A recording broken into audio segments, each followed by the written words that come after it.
we're using a very congruent, symmetrical method called SEQ, which is ease of use. And then moving forward, we've been basically saying before things ship, we want you to do ease of use too now. So you've got a prototype, test it in front of customers. If you can get it in a live environment or beta flag and test it in front of customers, you'll build your confidence in making those decisions. My name's Isabel, and this is your Product Thinking Toolbox. Prarthana Johnson is the head of design at Atlassian with over 25 years of diverse experience. Her current role at Atlassian is leading a team across the US and Australia. Her current focus is on horizontal and Atlas product. Prarthana's impressive career has also seen her hold critical positions at Shopify, SoundCloud, Microsoft, and Hubrik Limited, where she's constantly bridged marketing, brand, strategy, design, and product development to create engaging user experiences while meeting essential organizational and business metrics. I've had the personal privilege to work with her at Shopify and learn recently that she is an avid surfer, which I'm also a huge fan of. So I always love chatting with fellow surfers. Welcome to the podcast, Prarthana. Oh, thank you so much for having me, Isabel. And thank you for that wonderful, not humbling intro. I sound way more impressive than I feel like I really am. Look, I'm just a down to earth, let's get some really great work done for our customers kind of person. So if you really want to rephrase everything that you just said, thank you so much. But look, I love creating products. I'm really, really lucky to be blessed to be working on something that I'm really passionate about every time I've had a job.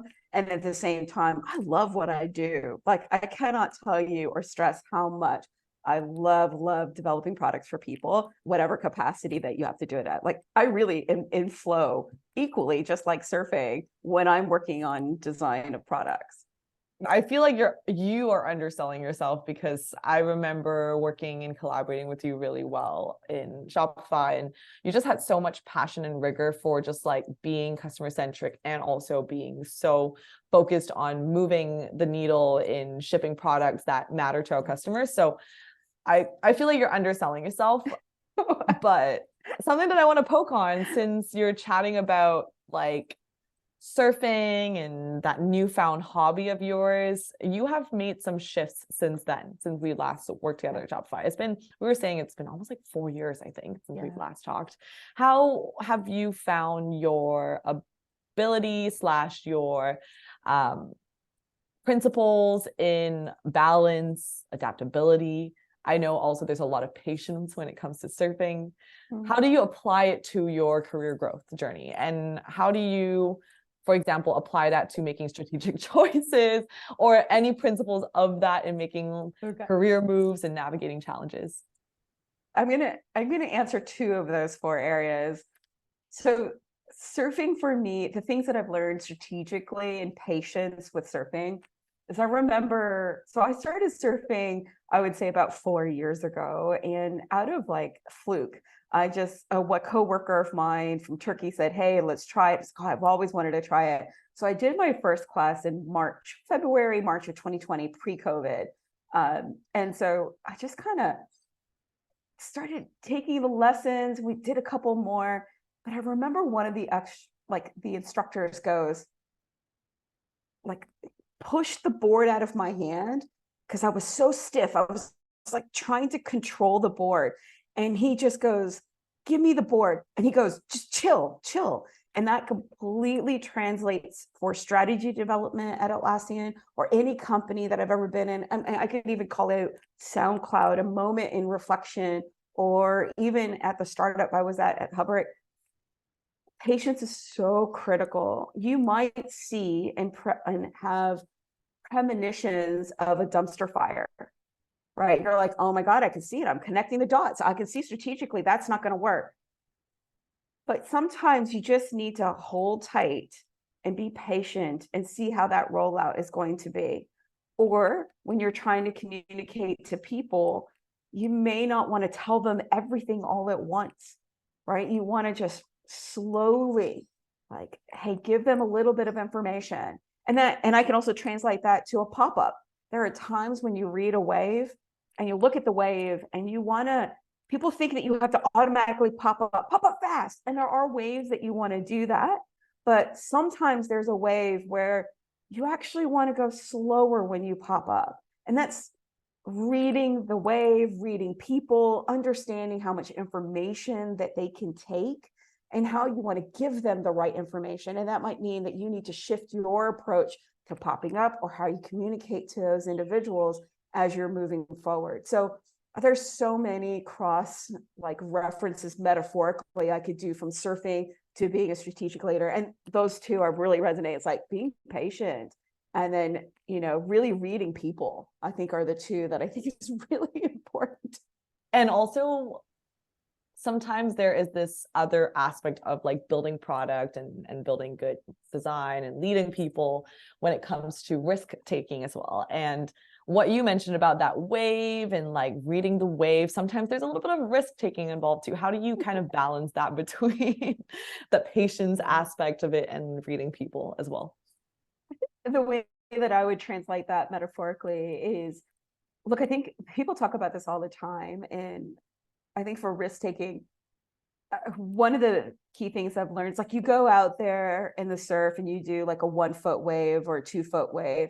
And until you go out there and take a risk and do the 3 foot waves or the 4 foot waves, you aren't going to, like, sometimes you'll get more confident and more brave as you do those bigger waves to get better at the 2 foot waves. And it's like you kind of have to step up a bit. And I do see that in decision making and as product management. Sometimes you need to take the information that you have at that point, and you can't get any more information, whether it's qualitative or quantitative, to make decisions, product decisions or design decisions. And at some point you have to say, I've got to make a decision and I've got to figure out how to move forward. And even if you fall off, you have learned something that you didn't know before about that wave. And I would say that's pretty similar and in parallel to like building features, right? It's like, oh, had I not put that feature out, whether it's behind a beta flag or did a customer test or, tried to at least reach it out to customers and learn either from the data, I'm not going to be able to, know if I can do it, right? Instead of hesitating to put that feature out there or over polishing the idea, overthinking it. So I think there's a bit of finding that right balance of, and you said it when we were first starting to talk before we went, is like, you're like, sometimes you're out there, you're overthinking it, right? It's like, oh yeah, I got to do the pop-up right, or I got to get the wave direction, or, oh, that swell's too big or whatever. And that causes that hesitation. And that hesitation actually causes confidence challenges. And that confidence challenges means you're just not going to ride that wave. Like you might as well just like leave the water because you're not even giving it a go, right? It's like, but you get into your head a bit. So I think there's a bit of product decisions and design decisions that you can get into your head and overthink it. Ooh, and what are strategies that you use to employ when it comes to like building product to like get out of your head? I assume maybe usability testing is one of them, or some sort of testing is one of them. I know that was a leading question, but yeah. I mean, look, I think at some point there are decisions that you make that you just have a gut check. Like, hey, there's no risk. Like it's a one-way door decision. Look, let's evaluate, let's do some usability studies. But then there are some like two-way door decisions, which basically like, yeah, you could do changes and updates and you probably, there's no risk, right? And so I do think, it's definitely using that framework when making decisions. There's also sometimes where we over-index on overthinking, where it's like a simple button change. And I'm like, I'm sorry. Do we need to be judicious on, like, do we need to really evaluate this? Like, I think this seems like we should just ship it. There's no risk. But some of the bigger, look, Atlassian is a series of very complex products. And we've seen our competitors really be successful with what I would say easier journeys from one product to another. One thing I saw that Shopify did really well is that it is a very complex product. But if you want to create a store pretty quickly, it was pretty easy. Like about 15 minutes to 45 minutes, whether you're tech savvy or not, you could get a shop up and running and put a product up there for sale.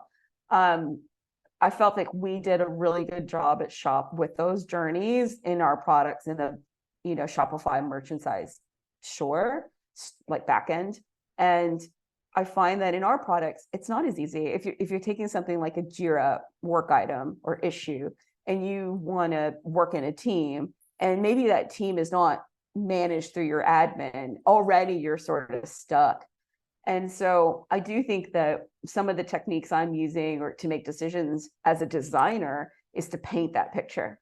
Is if I'm working with stakeholders, I'm working with other people, I'm really looking at how can I use my craft of design and help people see the different iterations and options for the one-way decision, which is pretty easy. Less concerned about that. That's about foundations and polish. But the more complicated, Atlassian has so many products that don't necessarily work as seamlessly as we'd like it. I can help you look at those journeys. I can use our craft to evaluate, and then we can take that work and test it with our customers, right? Just getting 10 people to come look at those flows, stack rank a capability or walk through the journey. Is it easy to use? One of the things that we realized across Atlassian is that we've shipped through speed. And we thought, okay, let's get this thing out the door because more features will make our customers happy and we can increase our revenue. And that's a phase of a company. There's, when you're at a hyper growth company, you kind of want to ship, please your customers, and that's great. But then when you sort of scale at a certain point, you really have to reevaluate those legacy customers or the newer customers who are not familiar or didn't grow with your products. How can you make them easy to use? And they're not. And so now one of the things that I'm doing, working with really closely with research, is how do we scale the practice of ease of use? And ease of use is a 7-point question, like basically a 7-factor question that allows you to ask a person, a user, and say, hey, for this task, create a team. How easy is it to do? Can you accomplish that task? And you answer from 1 to 7. And when you meet with that customer and they cannot create a team and it automatically fails, that means your ease of use of that creating a team fails, right? And you then ask them questions around, well, why did it fail? What were you expecting? And you learn so much. And unfortunately, at Atlassian, we ship so many features without doing usability tests that we've shipped things that are not easy. And so we're going back and implementing this usability practice, one, to educate people how to do it. So designers now fundamentally are required a skill set up level around usability testing. We're using a very congruent, symmetrical method called SEQ, which is ease of use. And then moving forward, we've been basically saying before things ship, we want you to do ease of use too now. So you've got a prototype, test it in front of customers. If you can get it in the live environment or beta flag and test it in front of customers, you'll build your confidence in making those decisions, right? So going back to like, how do I know that this is actually going to be a good decision? I'm actually going to put it into a live environment behind a beta flag and then get our customers to walk through the task. If they've accomplished the task and they've scored pretty well, we say about 5.5 means most customers have been able to accomplish the task with success, then, it's a good experience, then we should probably ship it. So I think we've got some really good ways of doing that at Atlassian. So I'm curious about that program because Atlassian is clearly a huge company that many SaaS companies use, etc. And now you're running that program, that usability program, which is also a pretty big program, I would assume, given that there are, I also assume, many product teams. What are the kind of key takeaways you've learned from running a program like that in trying to encourage best practices, etc.? I'm going to explain a little bit of how we're doing it at Atlassian. One of the things we're doing is we have tied ease of use to the correlation of revenue and reduction of churn. The hypothesis is if our products are fundamentally easy to use, which we know in our CSAT studies, we have discoverability, findability, and task completion challenges, then we can be more tactical in specific features and product teams that are working on delivery of experiences to identify specific. CSAT is a bit more broad, and it's very hard to pinpoint the exact area that you need to develop. So we believe the input metric is SEQ testing, usability testing, and an output metric would be CSAT. That makes sense? So we've set this up to say, in order to increase CSAT and to reduce churn and increase revenue, we're going to identify key tasks across our products and improve the ease of use. And if we can get our scores at 5.5 or above in our live environments, that means we've shipped our products and our customers have them at hand and they score at 5.5 or above, then we know that our products are fundamentally easier to use. So this KR is two parts. One is hygiene. How do we instill how to do usability practices across the team, 550 plus? And we've set up the KR to say 0.3 is adoption of practice across seeing them through task. If 200 tasks have been tested and they've done usability, then we have started to accomplish the first part of the rollout of the KR. The second part of the KR is the results in the roadmap. So it's pretty complicated in the sense that I'm already learning that people, one, are scared to run SEQ in their groups because they know the capabilities are not good and they don't have time to change them and they don't have priorities to know that they can change the features. So it's like, oh, I have a business KR and I can't reprioritize my roadmap, even though the foundational element that is on my team is not easy to use. Second is because I'm rolling out a program of work, I get a lot of questions around, well, are you the owner? And this is the fundamental like roles and responsibilities. Like, no, I do not make the decisions on whether you want to use SEQ in that feature or not, but I can help coach you on how to do that. And because it's an instrumentation, we also want to have a repository of all task scoring. So that means that, you know, it's just like instrumentation of metrics. We want people to go back and reference, oh, how did that task score? And do we need to increase it? Back in this test, it scored X. So we want to be able to have a collection of data that I can reference at any point that's always up to date. And so I'm partnering research on that. But then there's confusion because if you are on one of the teams and you are running, let's say, a feature set on team creation and team editing, I created a team in Atlassian products, I'm editing the team, I'm actually going to be the team lead. How do I do that in the product? And, you know, you are scoring, you are running a test and you are scoring. Well, where do I put the scores? Did I do the test right? How do I set up the study? How do I recruit? And there are so many like variants of how to just get that upskill up leveling. Then once I score, where do I put it so it's accessible? And so that whole process is pretty new. So we're trying to do a lot all at once and at the same time deliver into our roadmap. So there's a lot of confusion around roles and responsibilities for research on the PM. Should a PM run an SEQ study? Right now, we're saying, no, not right now, but later we will scale to other crafts. Who changes it? Do we bring in a program manager to help instill a change in the roadmap? Wait, does the researcher own the task or does the designer? So we've got a lot of roles and responsibility challenges. The other thing that I'm learning is, and this one's kind of a bigger one that's more immediate.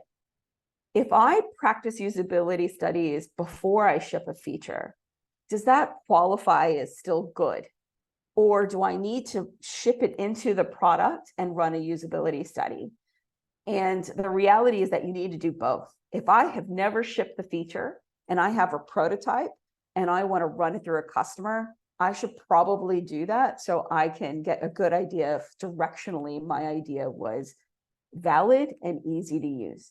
But then we've shipped a bunch of things already, or that feature didn't ship in context in a live environment, in a person's experience with their projects, with their task and their team may be very different, whether it's the scale of their enterprise company, or maybe they have a lot of data stored. So there's going to be so many things that will come into conflict to the success of that feature, depending on the scale, that you also need to do it afterwards. And so our KR is scored as live environment.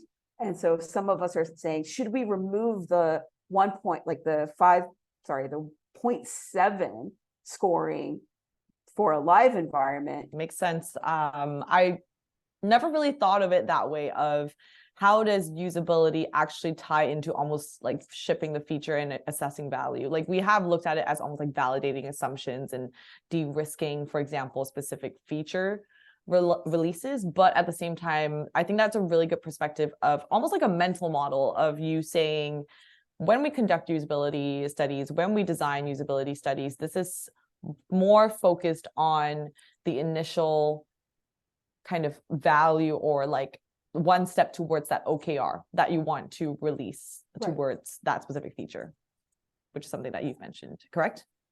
Yeah, absolutely. I mean, I think the big point is, yeah, you can get data and metrics in quant analysis, right? Like, once you ship the feature, you can get an analysis of like the MAU, where people are navigating to, depending on what metrics you've got. But when you talk to a customer and you say, can you complete this task? Hey, can you create a team? And they can't, or they can, but you've talked to them and they're now giving you their perspective and their environment and how things are running. That is invaluable, because it gives you ideas that are tangential. And the other, like, I know a lot of people who want to automate the SEQ studies, and I'm like, you defeats the purpose of you actually talking to customers. They want to, like, oh, let's do in-product surveys. I'm like, again, that defeats the purpose of you actually talking to customers. And so I think, like, to connect to your question, there are a couple things. One is, real customer insights are invaluable. The success rate of a customer in their environment can have many factors, and as pure as the task that you give them in their environment will give you a lot of information and how you might want to modify the feature. It gives you ideas for the roadmap and change it. It can work with other data as well. The quant data that you get in concert with the qual data is very invaluable. And then, look, build confidence in what you're doing before you ship too, because you could remove a lot of error states before you get it out the door if you can do it beforehand, right? And so I think before and after are quite good. Before is really, like, you almost can put guardrails on what you ship if you do it beforehand. So if I basically have done a prototype and I've tested it with customers and I've been able to validate that it's pretty comprehensive and it's easy to use, I can probably feel more confidence in that decision making to ship it if I have that already. And then you could be judicious and say, this feature, with the high confidence of the scoring I got, we may or may not have to do it in the live environment. There are some times that you don't.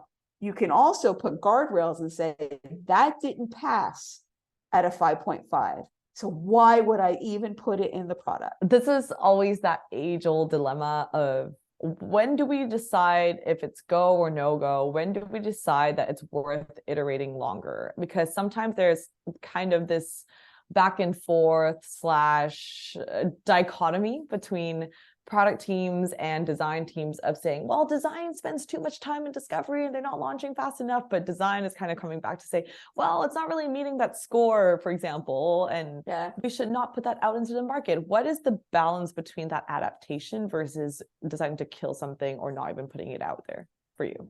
Well, slightly different. Like, I think it's a slightly different question, but because the usability studies, you're kind of already moved behind concepts. Like, you already know the concepts, and I've got it in a flow, and I'm at a point where we want to push that ship button. So, but the question that you have at hand, I can't tell you how many times I time box things. I use a different technique altogether, and we talked about this a little bit more earlier in our conversation around decision making. Sometimes you need to make a decision based on the information that you have today, and for designers, it's the same. You go for quantity of design ideas over a period of time, review that work, and make your best decisions with your collaborators, your PM and your engineering, and decide on something, and then move forward. And I usually use time boxing to do that. It's like, you have just 2 weeks sound about right for this complexity of this feature capability. And if so, let's get that and let's review it. So it's really pushing A lot of people don't like those timelines, but I just think, can we agree on the outcomes in that time frame? And we were going to make a decision. I also push a lot of decision making onto my teams. Like, can we agree that we'll get to a decision at this date? One of the things that I do is when I'm partnering with design and PM for decision making, and the designer goes off and does, hey, I need more time with discovery. I say, okay, help me understand the scope of work.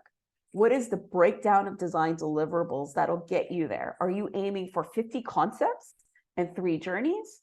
What is it that you're exploring? Can you break that down into deliverables and the definition of done for design? I'm doing a competitive analysis that will take me 2 weeks. I will do 100 concepts or a series of concepts in good, better, best, meaning a good solution, a better solution, and a best solution.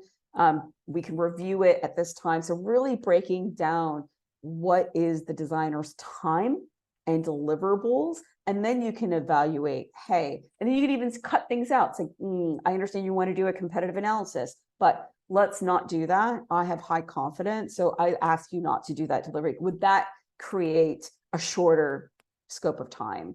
I love that. And I think more organizations need a framework and mental model like what you do with your teams, because I think sometimes every team has their own way of measuring what that time boxing is, or what that delivery of or incremental part of discovery looks like.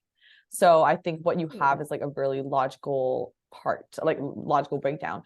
I know we're almost at time. I do want to kind of poke into more of your experience in sitting at the table, like the bigger table, so to speak, and especially executive leadership.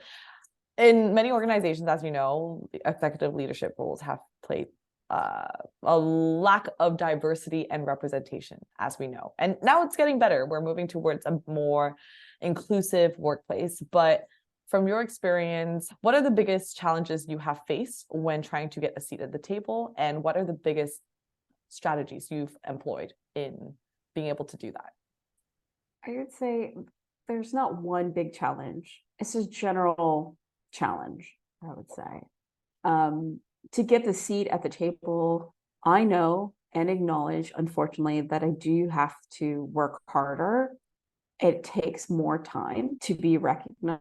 And the way I speak as a woman, not even being, from Indian descent and visibly different than others, we communicate differently, right? I can tell you already that I sometimes speak really fast and I get very excited. And I've worked with many men that will say, calm down. And I'm like, I'm not stressed. I'm just very excited. And this is how I talk.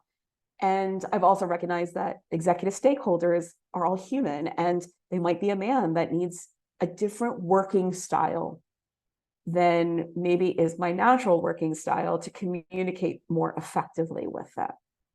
So whether it's diversity or equity or not, there are people culturally, gender, different, even in India, like India have different cultural norms.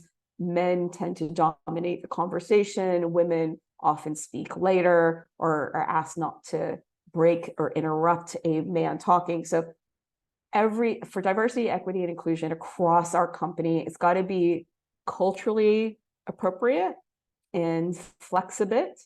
And in my experience, I've seen that needing to flex. And I think where your flexibility isn't clear, or your mindset as a leader comes in and you expect to push your culture and your expectations to other cultures, is not ideal either. And I've seen that. So I would say some of my own challenges, I'm a mother of 4. People assume that they're going to be kind to me and I can't do the amount of work because I am a mom of 4. I have seen, let me be easy on you because of that. Or they assume I've taken leave for every single one of my babies and I haven't done the time. I can say age, like I look generally young, and I'm 45. I'm not afraid to say I'm 45, but generally people think I'm 30. And when they think that also means there's an ageism there, and they assume that I've lost 15 years of experience. And I'm like, no, actually, I have quite a bit of experience. I've done a lot of really cutting edge things. And so, but I don't walk in a room and go, I've got 25 years of experience. It's just people assume, having children, people assume, they make, calls on that. I've seen, look, in my career, I've seen people do morale events or like intentional togetherness events that are very male oriented. Hey guys, let's go to, let's do some racing in cars. And I'm literally 6 months pregnant and I'm going, yeah, I can't participate in that. I don't feel that that's equitable. I've seen leadership teams where they're all men, every single one of them. And I didn't realize this and became quite senior. I was in a room at Microsoft and there was 11 men and me, and we were making decisions for features. And I realized, I was like, this is what am I the token person that has to make the call for this?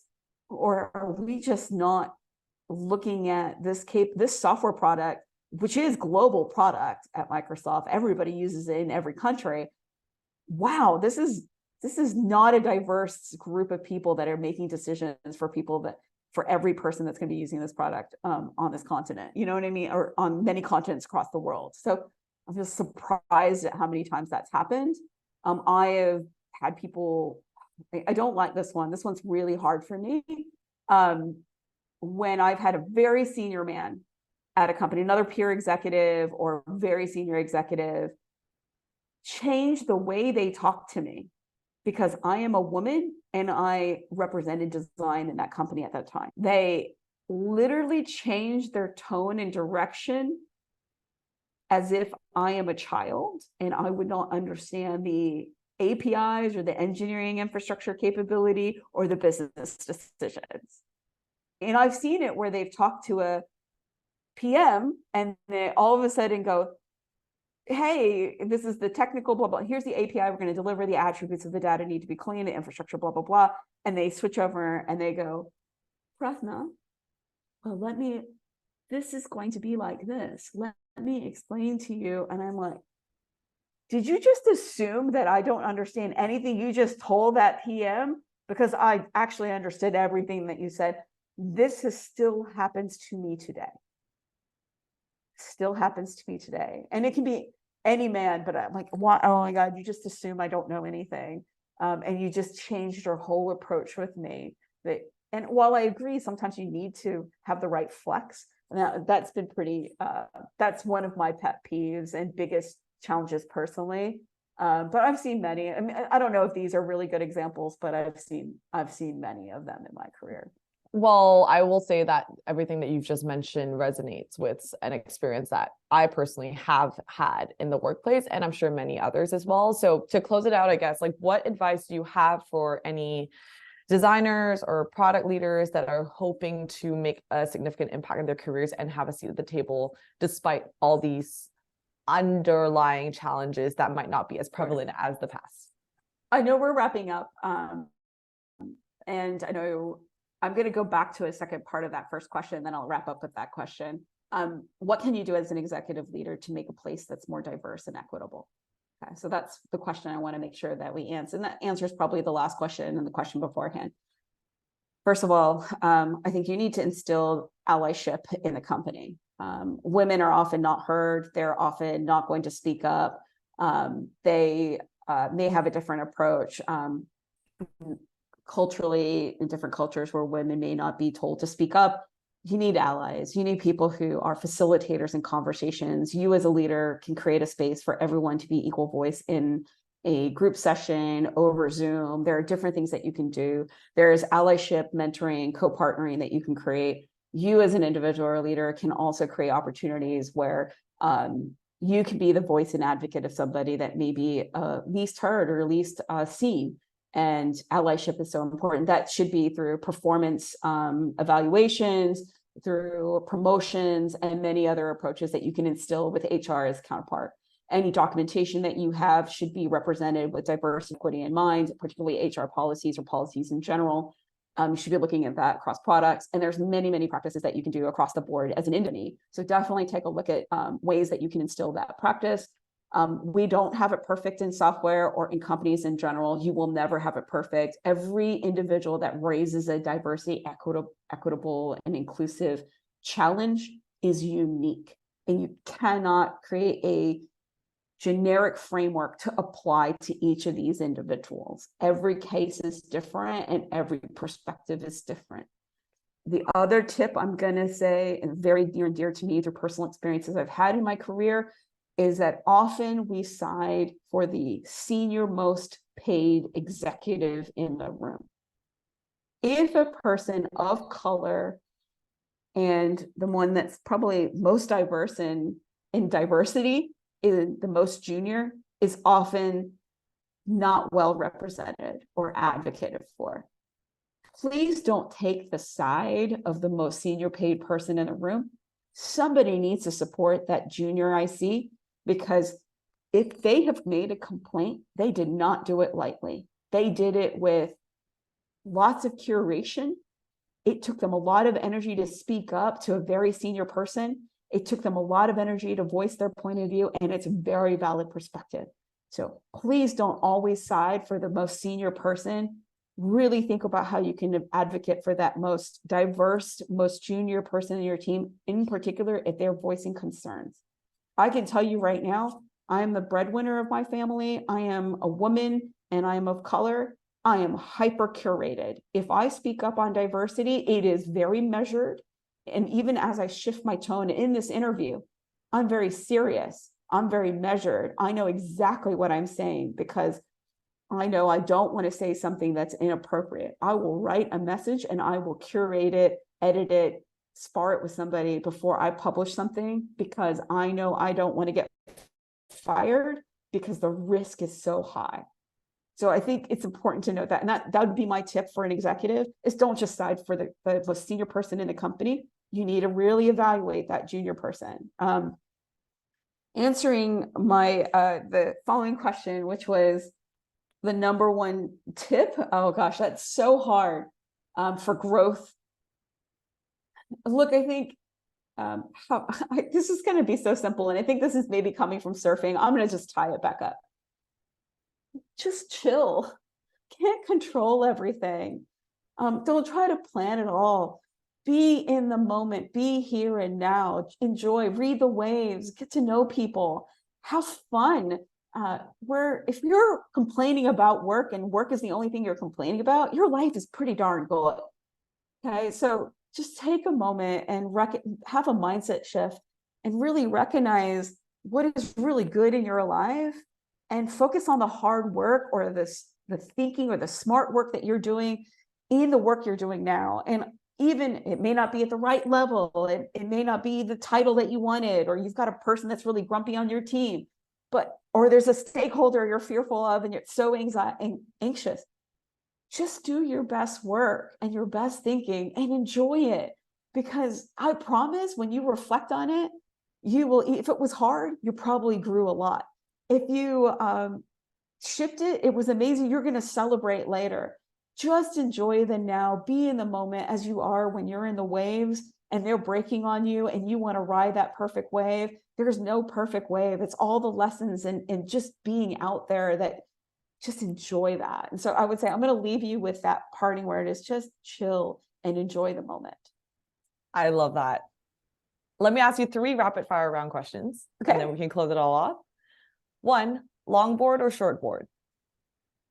Oh, what's my favorite board, longboard or shortboard? I'll probably say longboard, but I have a 7.6, an 8.6, and a 9.1. And depending on conditions, I'll rotate, but my favorite is the 8.6. Still a longboard. Love that. I'm leaning towards a longboard myself these days, so I agree with that. Favorite product that you've used recently? Interesting. You know, I'm gonna say this is basically fitness. It's not a great product, so this is going to be where it's tricky. I'm like, what's a great product that you use? I'm using Abbott. Actually, I'll say this one. Abbott's it's been in the news quite a bit. They just recently launched some things faster than they thought they were going to do. They have a bunch of medical devices And I think they're pioneering health and being what I would describe as knowledgeable about your body mechanics, your data around your health and biodata. I have a glucose monitor that I use periodically, not because I need it, because I'm a data nerd and I love body hacking. And they've created a insulin, like basically a glucose monitor that you can put on, and it's really skinny. It's like about, God, it looks like a sticker, and it's just a little bit thicker, I think a couple millimeters, and then you put it, it's like a sticker that you put on your skin, but there is a needle in there. It's a soft needle, and you put it on in behind your back, and that on back of your arm, and it is pioneering. It basically reads your blood sugar pretty much periodically throughout the day. You can see how you eat your meals and what your sugar insulin levels are throughout the day. After you eat a meal, how it spikes. It gives you so much data around, oh, if I've slept and I haven't slept, how will my body respond? They do other devices. And so I'm going to say this, Abbott's is really pioneering. They have the Libra 2, I think, is what they're working on. Amazing information, and they're pioneering. Is it a great usability? No. Is the apps great? No, they're broken. They need a designer. So this is where I'm like, this is a mixed answer, but I would say this is something I'm really enjoying, especially from a functionality point of view. Like it's pretty cool, very pioneering. Right. And then the third question, which is kind of a segue into that, actually, what is your favorite design product that has great design? Oh God, this is so tricky. I mean, I really just off the cuff and really blank, unfortunately. I'm going to say Peloton, actually. Peloton. I'm going to say Peloton. Why? Because, man, that hardware is beautifully designed.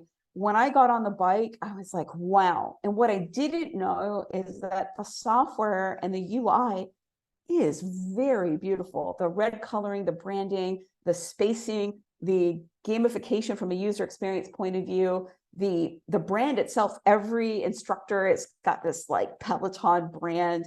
They've really, unfortunately, they've not done well through this economic time. They've also, struggling with some lawsuits and things like that. I don't know where they are today, but I am a very big fan. They put gamification where you can high five people. They've got animations in their UI. I literally, last night I was like, I kind of ate too much and haven't worked out today. And I just popped up my mobile phone and the app, I just launched the app on strength exercises. I think a lot of people don't know that it's not just the bike. The app itself is pretty darn good. I've done everything from outside running to strength training to boot camp classes through the tool. And I've never done a live session, but all the async things, I would say it is beautiful design. It is the details, the animations, the typography, the color usage, the branding. It is a beautiful app, and it's easy to use. I picked it up and I was fairly using it pretty quickly. I love that. As a Peloton fan myself, I agree 100%. Very impressed with your app. It is really good. And like the full screen bike, I'm like, wow. I mean, they have some things that are annoying. I'm like, oh, when I start a session, I can't find the button to cancel it because I don't have my gear on right. I'm like, dude, you do not make it easy for me to exit this thing. There's a few things that are like that, or downloading videos so you can have them in areas, because I travel so much with being nomadic with surfing and things, or work trips. I'm like, okay, I cannot run outside, and I want to run outside, but I can't download the video, like the instructor in my ear, because I can't find it. So I think those are more power user things, but I love Peloton. Like it is like, it's well done. Even the meaning. Do you know what Peloton means? No. It is a group of bikers that move together. I love that. When you think about the brand and the name, and you think about how they've done the social aspect in their app, it's like spot on. You're like, wow, this is really soup to nuts, pretty amazing. I resonate completely. And if you're not watching the video and you're just listening in, you should see the joy and excitement that's coming on Prarthana's face. There's a lot of passion towards Peloton. Well, that being said, how can any listeners find you on your socials? I have a blog that I do not blog, have not blogged in 2 years. I need to put a blog up. It's called unlikelypath.com. I think it's actually a really good blog to go to anyway. It really talks about my personal experience going through different companies, different talks I've given. So that's a really great one. The second one, LinkedIn. I'm actually somebody who will respond. Isabel, reached out to me on LinkedIn and said, "Hey, how's it going?" I'm actually pretty open book. If you reach out and you're generally wanting some value out of me and my time, I will likely give it as long as you benefit in some way. So you can reach out to me on LinkedIn. Please give it a little message around why you want to reach out to me, but I'm pretty informal. So, and I'm pretty direct and honest. So if you say, "Hey, I want to launch my own campaign and I want to use you as a test subject," I'll be like, "I don't have time for that. Sorry." But if you are looking to talk or need some portfolio review or whatever it might be, I usually say yes. 90% of the time I say yes. If I have the time, I'll help you out. You've been very gracious with your time, Prarthana, throughout just like this entire setup for this interview. So thank you again for your time. I know you're busy, not only through launching your usability program, but also catching those waves. So thank you again so much for your time. And You're welcome. yeah, we will chat soon. Sure.